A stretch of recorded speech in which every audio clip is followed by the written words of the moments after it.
সম্মানিত দর্শক, আজকের এপিসোডে আপনাদেরকে দেখাবো হালুয়াঘাটের গাবড়াখালী এবং নেত্রকোনার সেই চীনামাটির পাহাড়।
সম্মানিত দর্শক, এখন আমরা চলে যাব সেই নেত্রকোনার চীনামাটি পাহাড়ের উদ্দেশ্যে।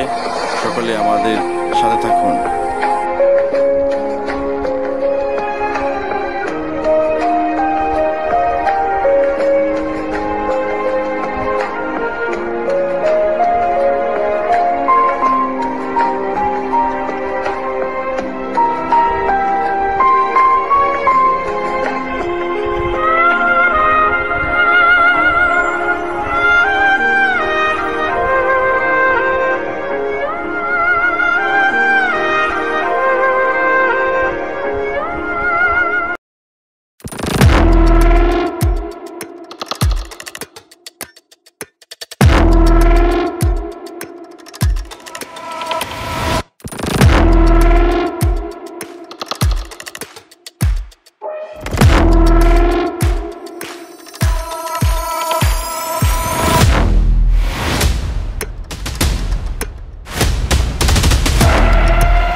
সকলকে ধন্যবাদ জানিয়ে নেত্রকোনা চীনামাটি পাহাড়ের পক্ষ থেকে আজকের এই এপিসোডে বিদায় নিচ্ছি।